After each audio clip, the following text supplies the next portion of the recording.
banyak peningkatan yang kita buat. Kita kemaskan kita punya SOP dalam melaksanakan penugasan, terutama sekali yang melibatkan konvoi yang besar.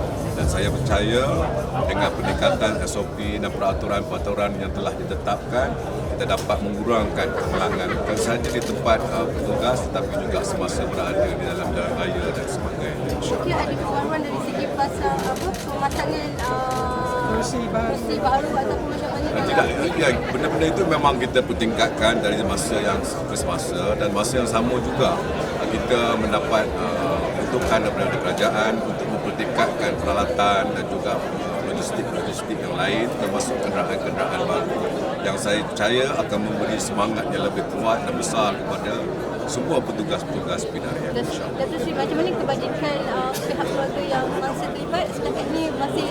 Setakat ini Alhamdulillah, jika ada mana yang kurang itu saya minta berhubung dengan Ketua Polis Negeri masing-masing.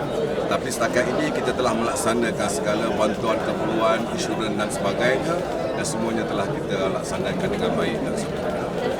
Datuk Seri, memandangkan kejadian itu dah genap hari ini setahun, mungkin ada daripada PDRM